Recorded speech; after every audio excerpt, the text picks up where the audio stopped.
धन्यवाद उनियाल जी। और मैं अक्सर इस बात को व्यक्तिगत रूप से मानता हूँ और बहुत बार कहता भी लोगों से कि विचार से ज़्यादा महत्वपूर्ण उसका विज्ञान होता है, जो उसे ज़मीन पर उतारने की जो साइंस है। हम कहते हैं दुनिया में कि भ्रष्टाचार खत्म होना चाहिए, हम दुनिया के लिए बहुत बड़ी बड़ी कल्पनाएं करते हैं, लेकिन वो ज़मीन पर जब उतरती है, उसकी चुनौतियाँ, उसके छोटे छोटे दिक्कतों को जब हम समझते हैं तभी हम उसका एक सफल एग्जीक्यूशन कर पाते हैं। तो कुनाक्षा का जब हम लोगों ने सोचा, मैं और सुनील भट्ट, तो हम लोगों ने लगभग 6 महीने बातचीत करी, लिखा, पढ़ा, लेकिन जब उसे ज़मीन पर उतारने लगे तो उसकी जो चुनौतियाँ थी वो बिल्कुल अलग तरह की थी। हमको डिस्पैच पे दिक्कत आई, स्कूल में किताबों में भेजने में दिक्कत आई, टीचर्स के रिस्पॉन्स पे दिक्कत आई। हमको तब मालूम पड़ा कि स्कूलों का जो अपने स्तर के जो वहाँ उनकी जो दिक्कतें हैं उनसे हम रूबरू हुए। मेरी पत्नी खुद टीचर है, लेकिन हम कई सारी दिक्कतों को जब हम स्कूलों से जुड़ने लगे तो हमने महसूस किया कि कई सारे चैलेंजेस हैं जो रोज़ बरोज़ उनके सामने भी आते हैं। और जब आप कहानी की दूसरी तरफ रहते हैं और स्कूलों के बारे में अखबार में पढ़ते हैं कि ये फलाना स्कूल बंद हो गया, टीचरों के स्थानांतरण के बारे में पढ़ते हैं, जो शिक्षक जगत से नहीं जुड़े तो सुगम दुर्गम की कहानी पढ़ते रहते हैं, तो हमारा एक तरफा विचार बनता है। लेकिन हम जैसे जैसे उन स्कूलों को नज़दीक से देखते हैं तो पाते हैं कि बहुत सारे शिक्षक, बहुत सारे लोग इतनी शानदार तरीके से उस काम को ज़मीन पर उतार रहे हैं जो सबसे महत्वपूर्ण काम है उत्तराखंड का। मैं अपने नोट पे देख रहा था कि उत्तराखंड के जो 9 पर्वतीय जिलों के लगभग 10,000 स्कूल हैं जो पर्वतीय क्षेत्र में मौजूद हैं, जहाँ लगभग 5 से लेकर के 5.5 लाख बच्चे आज की तारीख में पढ़ते हैं और शिक्षा ग्रहण करके अपना भविष्य की तलाश में निकलेंगे आने वाले समय में। तो अगर एक अच्छी शिक्षा नहीं जाती है, अगर उन तक एक बेहतर शिक्षा नहीं जाती है, तो निश्चित रूप से वो एक अच्छे मानव संसाधन में नहीं तब्दील होंगे। तो अगर हम एक जिम्मेदार समाज हैं, अगर हम जिम्मेदार समाज होने की बात करते हैं, हम उत्तराखंड के पर्वतीय राज्य होने की बात करते हैं, तो हमारी जिम्मेदारी है कि जो भी पहाड़ के स्कूल में बच्चे पढ़ रहे हैं, जो उन ध्रुव परिस्थितियों में जहाँ की स्कूल से घर का रास्ता कितने किलोमीटर का है, उसके रास्ते के टूटने के खतरे हैं। हम ज़्यादा कदा सुनते हैं कि पहाड़ की स्कूलों की बिल्डिंगें ध्वस्त होती है, हमारे पास इस तरह की कई सारी खबरें आती है। इन सभी चुनौतियों के बीच में वो जब बच्चे वहाँ पढ़ रहे हैं, तो मैं मानता हूँ कि हम सब लोग जो पहाड़ के सरोकारों से संबद्ध हैं, हमारी जिम्मेदारी बनती है कि हम उनके बारे में बातचीत करें, उनके बारे में चर्चा करें, उनके बारे में प्रस्ताव रखें। और समाज अगर जागृत होगा, स्कूलों से जुड़ेगा, तो निश्चित रूप से शासन भी सतर्क होकर उसके पक्ष में आएगा। क्योंकि हमने इस बात को अक्सर महसूस किया है कि स्कूलों में बहुत सारे NGOs काम करते हैं आज की तारीख में। मैं आपसे शेयर करना चाहूँगा, इससे पहले कि मैं सिम्बल जी को मंच पर बुलाऊँ। स्कूलों में बहुत सारी संस्थाएं काम करती है। जब हम लोगों ने स्कूलों में जुड़ने का तय किया तो हमारे सामने कई सारे मॉडल थे। बहुत बड़े बड़े अंतर्राष्ट्रीय स्तर के जो संस्थान हैं वो NGOs के तौर पर काम कर रहे हैं।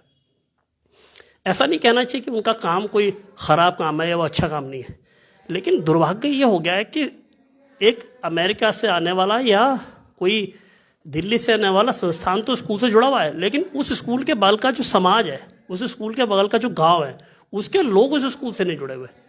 और ये बड़ा आश्चर्यजनक तथ्य है कि हमने जब लोगों से पूछना चालू करा तो हमको 100 में से 90 लोगों ने बोला कि वो कभी अपने गाँव के स्कूल तो गए नहीं। जो उस स्कूल से पढ़ के निकले वो भी नहीं गए कभी उस स्कूल को देखने कि वो स्कूल कैसा है। अभी हम पिछले हफ्ते ही मेरे पिताजी का जो स्कूल था मावाधार इंटर कॉलेज, वहाँ गए हम लोग, उनियाल जी और हम गए थे। और हर स्कूल में जब जाते हैं तो उसकी नई नई समस्या आती है। बाहर से रहकर के शिक्षकों को एक तरफा खारिज करना बड़ा सरल होता है कि ये नहीं हो रहा, बच्चे नहीं पढ़ रहे। लेकिन वो जिन परिस्थितियों में पढ़ा रहे हैं उन्होंने दिखाया कि उनकी बिल्डिंग ध्वस्त हो रखी है। वो डर के मारे बच्चों को अंदर नहीं बैठा रहे, क्योंकि अगर खुदा ना खास्ता कभी वो बिल्डिंग गिर जाए तो वो एक और घटना दर्ज हो जाएगी। इसलिए वो धूप में बैठा के बच्चों को पढ़ा रहे हैं। उन्होंने दिखाया हमको बिल्डिंग, कुछ बिल्डिंग का हिस्सा नया बना भी है। ये तो वो छोटी सी बात है जो एक स्कूल में है। ऐसा जैसे उनियाल जी ने बताया, पिथौरागढ़ के एक साथी थे, वो जब उनको हमने बोला कि आप कोना इस्टेब्लिश करते हैं तो वो पहुंच गए स्कूल में। तो उन्होंने हमसे बोला कि यार ये तो बहुत कम है, इससे में क्या होगा, किताबों से क्या होगा। तो हमने उनसे जवाब दिया था, हमने कहा सर हम आपको स्कूल से जोड़ना चाहते हैं, 100 रुपये एक बहाना है, क्योंकि हम आपसे 1 लाख रुपये नहीं मांगेंगे कभी भी। हम चाहते हैं कि आप स्कूल से जुड़े। आप अगर जुड़े तो वो 100 रुपये से बड़ा संसाधन है। अगर हमारा समाज जुड़ेगा तो हम तमाम तरह के एडवोकेसी से भी उस स्कूल को बेहतर बना सकते हैं। हमारा व्यक्तिगत कॉन्ट्रीब्यूशन तो एक बहुत छोटा सा अंशदान है।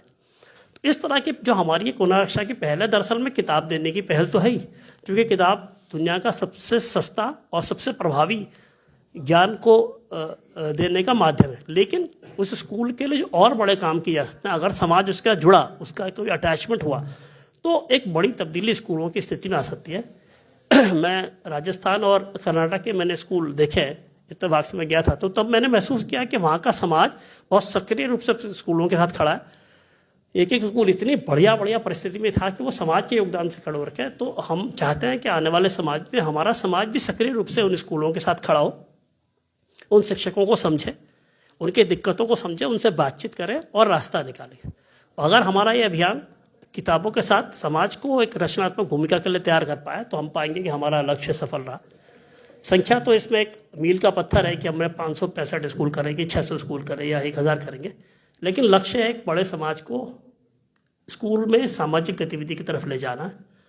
हम लोगों ने उत्तराखंड की संस्कृति को लेकर के हिमालय बचाओ की बहुत बात करी, पर मुझे लगता है कि स्कूल पर अब वास्तविक बात करने का समय है। और इसलिए ही हम लोगों ने तय किया है कि जो आज हमारी बातचीत का पहला चरण है, हम शिक्षा जगत से जो ऐसे लोग जुड़े हुए हैं जिनके सरोकार हमारे सामने आते रहे, जिनकी एक दृष्टि रही है, जिन्होंने शिक्षा व्यवस्था को अंदर से भीतर से देखा है, भोगा है, समझा है, उन लोगों को हमने विशेष रूप से आमंत्रण दिया। और बहुत कम नोटिस पे 2-3 दिन का पहले मैंने उनसे बातचीत करी तो उन्होंने कहा हाँ करते हैं।